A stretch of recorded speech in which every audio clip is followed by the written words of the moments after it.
Assalamualaikum warahmatullahi wabarakatuh. Perkenalkan, nama saya Ahmad Amar Fatoni dari kelas M01 dengan NIM 225080080100111005. Di sini saya akan menjelaskan tentang DNA, RNA, dan juga dogma sentral untuk memenuhi tugas bioteknologi yang diberikan oleh Bu Septi. Yang pertama ada pengertian DNA. Nah, DNA ini adalah suatu molekul panjang yang mengandung informasi genetik yang diwariskan dari generasi ke generasi dalam suatu organisme. DNA merupakan salah satu jenis asam nukleat bersama dengan RNA atau ribonukleosid asid. DNA ditemukan di dalam inti sel pada sel-sel organisme, termasuk manusia dan banyak organisme lainnya. DNA berfungsi sebagai suatu kode yang mengandung instruksi untuk sintesis protein yang merupakan molekul penting di dalam mengatur berbagai aktivitas seluler. DNA juga bertanggung jawab untuk pewarisan sifat-sifat genetik dari generasi ke generasi dalam suatu organisme. Proses sintesis protein yang diatur oleh DNA disebut transkripsi dan translasi, yang melibatkan enzim dan molekul-molekul lainnya di dalam sel. Struktur DNA rantai heliks ganda atau double helix. Ini adalah beberapa komponen utama struktur DNA rantai heliks ganda. Yang pertama itu ada nukleotida. Nah, nukleotida ini adalah unit dasar yang membentuk rantai polinukleotida dalam DNA. Setiap nukleotida terdiri dari 3 komponen basa, yaitu basa nitrogen, gula deoksiribosa, dan gugus fosfat. Kemudian ada 4 jenis basa nitrogen dalam DNA, yaitu adenin, timin, guanin, dan sitosin. Basa-basa nitrogen ini berpasangan membentuk ikatan nitrogen antara 2 rantai DNA yang saling melingkar. Adenin selalu berpasangan dengan timin, dan guanin selalu berpasangan dengan sitosin. Kemudian yang kedua ada gugus fosfat. Nah, gugus fosfat adalah komponen yang terhubung dengan gula deoksiribosa dalam setiap nukleotida membentuk tangkai luar DNA. Gugus fosfat dari satu nukleotida terikat pada gula deoksiribosa dari nukleotida tetangganya melalui ikatan fosfodiester membentuk rangkaian polinukleotida dalam DNA. Yang ketiga ada gula deoksiribosa. Gula deoksiribosa adalah gula yang terdapat di dalam struktur DNA. Gula deoksiribosa bersama-sama dengan basa nitrogen membentuk tangkai dalam rantai DNA. Gula deoksiribosa dalam satu rantai DNA terhubung dengan gula deoksiribosa dalam rantai DNA yang lain melalui ikatan fosfodiester. Ya, selanjutnya ada nukleotida. Nah, nukleotida ini adalah unit dasar yang membentuk rantai polinukleotida dalam DNA. Setiap nukleotida terdiri dari 3 komponen, yaitu basa nitrogen. Basa nitrogen adalah salah satu komponen utama nukleotida. Ada 4 jenis basa nitrogen yang diketahui dalam DNA, yaitu adenin, timin, guanin, dan sitosin. Nah, basa nitrogen ini membentuk ikatan nitrogen antara 2 rantai DNA yang saling melingkar. Ini juga berperan dalam menentukan urutan kode genetik dalam DNA. Yang kedua ada gula deoksiribosa. Nah, gula deoksiribosa adalah gula yang terdapat di dalam struktur DNA. Gula deoksiribosa bersama-sama dengan basa nitrogen membentuk tangkai dalam rantai DNA. Gula deoksiribosa memiliki 5 atom karbon dan berperan dalam memberikan kerangka rangkaian polinukleotida dalam DNA. Yang ketiga ada gugus fosfat. Nah, gugus fosfat ini adalah komponen yang terhubung dengan gula deoksiribosa dalam setiap nukleotida. Gula ini juga membentuk tangkai luar DNA. Gugus fosfat dari satu nukleotida terikat pada gula deoksiribosa dari nukleotida tetangganya melalui ikatan fosfodiester dan membentuk rangkaian polinukleotida dalam DNA juga. Kemudian yang selanjutnya ada nukleosida dan struktur penyusunnya. Nukleosida adalah unit dasar dari nukleotida yang merupakan monomer penyusun asal nukleat seperti DNA dan RNA. Nukleosida terdiri dari 2 komponen utama, yaitu basa nitrogen atau juga dikenal sebagai basa nukleotida dan gula pentosa. Struktur nukleosida terdiri dari dua bagian utama, yaitu basa nitrogen. Basa nitrogen adalah molekul berbentuk cincin yang terdiri dari karbon, hidrogen, nitrogen, dan oksigen. Ada 5 jenis basa nitrogen yang ditemukan dalam nukleosida, yaitu adenin, sitosin, guanin, dan timin. Hanya dalam DNA, yaitu timin, dan urasil. Urasil yaitu hanya di dalam RNA. Basa nitrogen membentuk ikatan glikosidik dengan gula pentosa untuk membentuk nukleosida. Nah, gula pentosa itu sendiri yaitu adalah gula dengan 5 atom karbon yang menjadi bagian dari nukleosida. Ada 2 jenis gula pentosa yang ditemukan dalam nukleosida, yaitu deoksiribosa pada DNA dan ribosa pada RNA. Gula pentosa membentuk ikatan glikosidik dengan basa nitrogen untuk membentuk nukleosida. Ada yang selanjutnya adalah ikatan fosfodiester. Nah, ikatan fosfodiester adalah ikatan kovalen yang terbentuk antara gugus fosfat dari satu nukleotida dengan gula deoksiribosa dari nukleotida tetangganya dalam rantai DNA. Ikatan ini terbentuk melalui reaksi penggabungan antara gugus hidroksil pada ujung gula deoksiribosa dengan gugus fosfat pada ujung gula deoksiribosa dari nukleotida lainnya. Proses penggabungan ini berulang dan membentuk rangkaian polinukleotida yang panjang di dalam DNA. Kemudian yang selanjutnya ada pasangan basa. Nah, pasangan basa ini merujuk pada hubungan komplement antara basa-basa nitrogen dalam rantai DNA atau RNA. Ada 4 jenis pasangan basa yang ditemukan di dalam DNA, yaitu adenin berpasangan dengan timin dan guanin berpasangan dengan sitosin. Dalam RNA, adenin berpasangan dengan urasil sebagai pengganti timin dalam DNA. Pasangan basa ini juga membentuk ikatan hidrogen antara basa-basa nitrogen yang berlawanan dan memainkan peran penting di dalam struktur dan fungsi molekul DNA dan RNA. Kemudian yang selanjutnya ada macam-macam DNA. Nah, terdapat beberapa jenis DNA yang ditemukan di alam, di antaranya DNA genomik. DNA genomik ini adalah jenis DNA yang ditemukan di dalam kromosom inti sel dari organisme, termasuk manusia dan banyak makhluk hidup lainnya.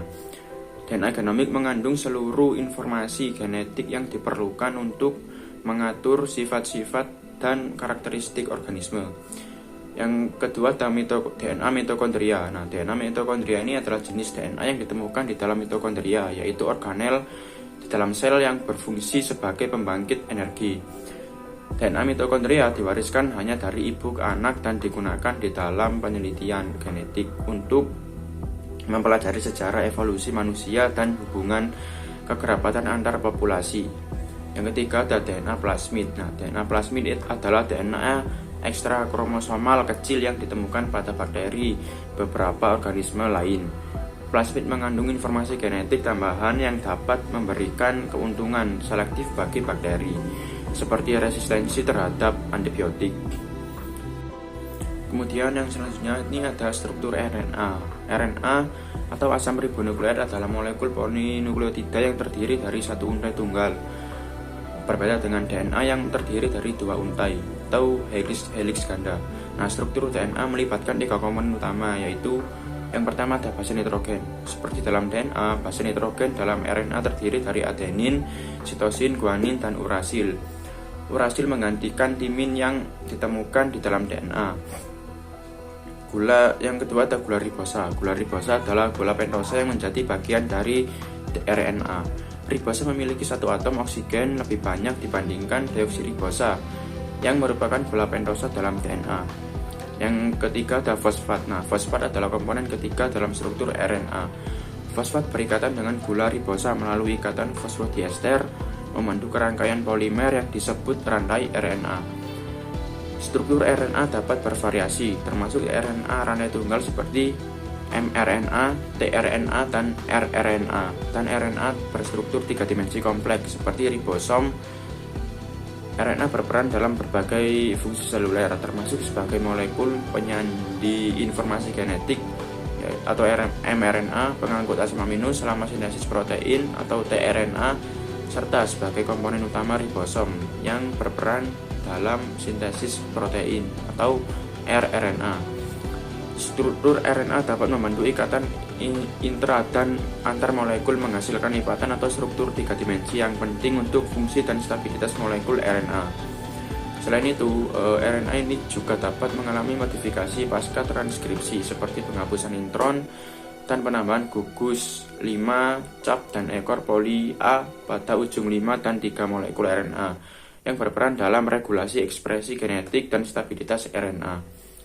Dalam sintesis protein, RNA bekerja sebagai perantara antara informasi genetik yang dikodekan dalam DNA dan sintesis protein yang terjadi di ribosom. mRNA, messenger RNA membawa informasi genetik dari DNA ke ribosom. Sementara tRNA atau transfer RNA membawa asam amino yang diperlukan untuk membangun rantai polipeptida yang menjadi dasar sintesis protein. Kemudian selanjutnya ada penyusun polinukleotida. Nah, nukleotida ini merupakan unit dasar penyusun asam nukleat, yaitu DNA dan RNA. Nukleotida terdiri dari 3 komponen utama, yaitu gula pentosa, basa nitrogen, dan gugus fosfat. Berikut ini adalah uraian mengenai komponen penyusun nukleotida. Yang pertama ada gula pentosa. Nah, gula pentosa ini adalah salah satu komponen utama dari nukleotida pada DNA. Pada DNA, gula pentosa yang digunakan adalah deoksiribosa, sedangkan pada RNA, gula pentosa yang digunakan adalah ribosa. Gula pentosa memiliki struktur cincin 5 karbon yang terdiri dari 1 atom oksigen dan 4 atom karbon. Gula pentosa bertindak sebagai kerangka atau rangkaian dasar untuk pembentukan nukleotida. Kemudian ada basa nitrogen. Nah, basa nitrogen ini adalah komponen kedua dari nukleotida. Basa nitrogen adalah molekul yang mengandung nitrogen dan merupakan bagian yang bertanggung jawab untuk membawa informasi genetik dalam DNA dan RNA. Terdapat 4 jenis basa nitrogen yang ditemukan dalam DNA, yaitu adenin, sitosin, guanin, dan timin. Sedangkan untuk di RNA sendiri itu ada timin yang digantikan oleh urasil. Basa nitrogen berikatan dengan gula pentosa untuk membentuk nukleosida. Yang ketiga ada gugus fosfat. Nah, gugus fosfat ini adalah komponen ketiga dari nukleotida. Gugus fosfat adalah suatu gugus fosfat asam yang terikat pada gula pentosa melalui ikatan fosfodiester. Gugus fosfat memberikan asam pada nukleotida dan memungkinkan pembentukan ikatan fosfodiester antara nukleotida yang berdekatan membentuk rantai polinukleotida dalam DNA dan RNA. Nah, selanjutnya ini adalah ada macam-macam RNA. RNA sendiri terdiri dari beberapa macam yang ditemukan di dalam sel, antara lain mRNA atau messenger RNA. Nah, RNA yang berfungsi sebagai cetakan untuk sintesis protein selama proses transkripsi. Yang kedua ada rRNA atau ribosomal RNA. Nah, RNA ini yang menjadi komponen utama ribosom tempat sintesis protein terjadi. Yang ketiga ada tRNA atau transfer RNA, yaitu RNA yang membawa asam amino ke ribosom untuk dipasangkan dengan mRNA selama sintesis protein. Yang keempat ada snRNA atau small nuclear RNA, RNA yang berperan dalam proses pemrosesan dan penggabungan RNA sebelum menjadi mRNA mendatang. Yang kelima ada miRNA atau mikroRNA, RNA kecil yang berperan dalam regulasi ekspresi gen dengan cara menghancurkan mRNA atau menghambat translasi.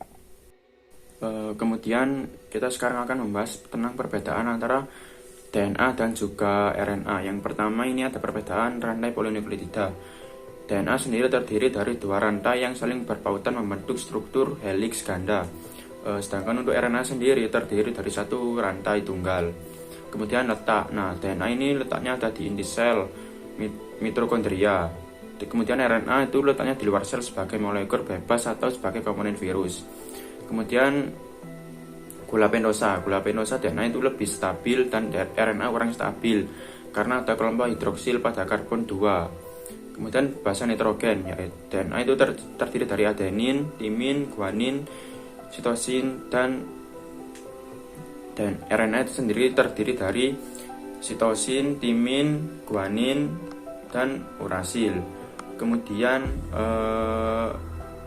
yang selanjutnya ada kadar. Nah, DNA di dalam sel eukariotik ini lebih tinggi daripada RNA yang lebih dinamis dan dapat berubah sesuai dengan kebutuhan sel di dalam sintesis protein. Kemudian ada yang selanjutnya ada fungsi. DNA sebagai materi genetik yang mengandung informasi genetik, sedangkan RNA itu sebagai transkripsi dan translasi. Kemudian yang selanjutnya ini akan membahas tentang dogma sentral. Nah, dogma sentral ini adalah konsep dasar dalam biologi molekuler yang menjelaskan aliran informasi genetik dari DNA ke RNA dan akhirnya ke protein. Dogma sentral menyatakan bahwa informasi genetik di dalam DNA ditranskripsi menjadi RNA melalui proses transkripsi dan RNA tersebut ditranslasi menjadi protein melalui proses translasi. Nah, proses transkripsi terjadi di dalam inti sel pada sel eukariotik, di mana enzim RNA polimerase menghasilkan salinan RNA atau mRNA dari untai DNA template-nya. mRNA tersebut kemudian keluar dari inti sel dan berfungsi sebagai cetakan untuk sintesis protein ribosom. Nah, proses translasi terjadi di ribosom, di mana mRNA yang telah diproduksi selama transkripsi dibaca oleh ribosom dan digunakan sebagai panduan untuk sintesis protein. Kemudian RNA ini membawa asam amino ke ribosom sesuai dengan urutan kodon. Pada mRNA dan asam amino tersebut dilekatkan bersama-sama membentuk rantai polipeptida yang membentuk protein.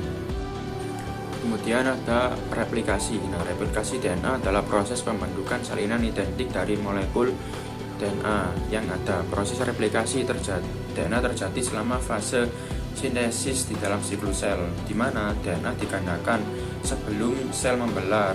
Replikasi DNA dimulai dengan pemisahan dua untai DNA yang saling berikatan oleh enzim helikase. Setelah itu, enzim DNA polimerase akan menambahkan nukleotida baru sesuai dengan untai DNA template-nya, membentuk dua untai DNA baru yang saling berpasangan. Proses ini juga berlangsung pada kedua arah dari titik awal replikasi yang disebut sebagai replikasi semi-konservatif, karena setiap untai DNA baru yang terbentuk memiliki satu untai yang berasal dari untai DNA asal template dan satu untai yang baru disindeskripsi yang terdiri dari inisiasi, elongasi, dan terminasi. Transkripsi adalah proses sintesis RNA yang terjadi di dalam inti sel pada sel eukariotik dan melibatkan enzim RNA polimerase. Proses transkripsi terdiri dari 3 tahap, yaitu inisiasi, elongasi, dan terminasi. Yang pertama ada inisiasi. Tahap inisiasi dimulai ketika enzim RNA polimerase berikatan dengan daerah khusus pada DNA yang disebut promotor. Nah, promotor ini merupakan urutan nukleotida khusus yang menunjukkan lokasi awal transkripsi pada molekul DNA. Setelah berikatan dengan promotor, RNA polimerase akan membuka helix DNA membentuk kompleks transkripsi dan untai DNA. Template-nya akan digunakan sebagai cetakan untuk sintesis RNA. Yang kedua ada tahap elongasi, yaitu tahap di mana RNA polimerase menggunakan untai DNA template-nya sebagai cetakan untuk sintesis RNA. RNA polimerase akan menambahkan nukleotida baru yang komplement terhadap untai DNA template-nya, membentuk untai RNA yang tumbuh secara berkelanjutan. Proses ini berlangsung hingga mencapai daerah ujung 3 molekul DNA template-nya. Yang ketiga ada tahap terminasi. Tahap terminasi adalah tahap di mana proses transkripsi berhenti. Pada akhir transkripsi, RNA polimerase akan mencapai daerah khusus pada molekul DNA yang disebut terminator. Nah, terminator ini sendiri merupakan urutan nukleotida yang menandai akhir transkripsi dan menghentikan aktivitas RNA polimerase. Setelah itu, RNA polimerase akan melepaskan RNA baru yang telah disintesis dan proses transkripsi selesai. Selanjutnya ada translasi. Nah, translasi ini adalah proses sintesis protein yang terjadi di ribosom dan melibatkan pembacaan kode genetik pada mRNA dan konversi menjadi urutan asam amino yang membentuk rantai polipeptida. Nah, Nah, proses translasi melibatkan tRNA atau RNA transfer dan ribosom sebagai komponen penting. Proses translasi dimulai dengan inisiasi di mana ribosom berikatan dengan mikroRNA mRNA di daerah khusus yang disebut start codon. Nah, codon merupakan urutan 3 basa pada mRNA yang mengkodekan satu asam amino. Setelah itu, tRNA yang membawa asam amino terikat pada ribosom dan berpasangan dengan codon pada mRNA melalui pasangan basa yang sesuai. Selanjutnya, translasi berlanjut pada tahap elongasi, di mana ribosom akan bergerak sepanjang mRNA membaca kodon-kodon pada mRNA satu persatu. Setiap kali ribosom membaca kodon, tRNA yang sesuai akan membawa asam amino yang sesuai juga akan berikatan dan kemudian akan berikatan dengan kodon tersebut.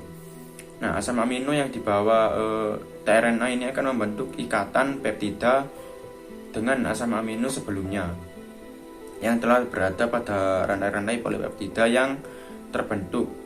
Kemudian akan membentuk polipeptida yang semakin panjang. Proses translasi juga akan berlanjut hingga mencapai kodon. Dan kemudian berhenti stop pada mRNA yang menandakan akhir sintesis protein. Nah, ketika ribosom ini mencapai kodon stop, ribosom akan berhenti bergerak dan polipeptida yang terbentuk akan dilepaskan dari ribosom. Selanjutnya, ribosom, mRNA, dan tRNA akan berpisah dan polipeptida yang terbentuk akan melipat menjadi bentuk 3 dimensi yang berfungsi sebagai protein. Selanjutnya ini ada enzim-enzim yang berperan dalam proses replikasi, transkripsi, dan translasi.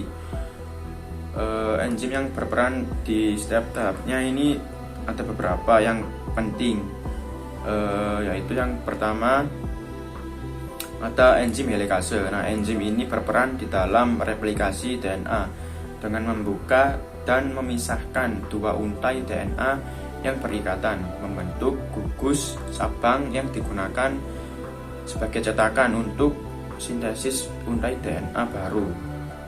Yang kedua ada DNA polimerase. Nah, enzim ini berperan di dalam replikasi DNA, transkripsi DNA dengan menambahkan nukleotida baru ke untai DNA atau RNA yang sedang disintesis sesuai dengan untai template-nya.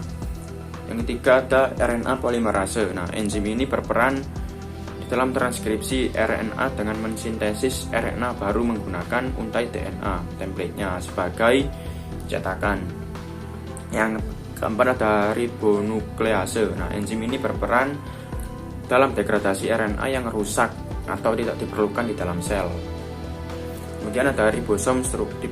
Nah, struktur sel yang berfungsi sebagai tempat terjadinya translasi, di mana ribosom membaca kode genetik pada mRNA dan mengatur penggabungan asam amino menjadi rantai polipeptida. Kemudian yang selanjutnya ada RNA atau RNA transfer. Nah, molekul RNA yang berfungsi sebagai mengangkut asam amino ke ribosom selama proses translasi. Mungkin itu saja enzim-enzim yang berperan sebagai proses replikasi, translasi, dan transkripsi. Sekian presentasi dari saya. Apabila ada kurang lebihnya dan salah kata, saya mohon maaf. Wassalamualaikum warahmatullahi wabarakatuh.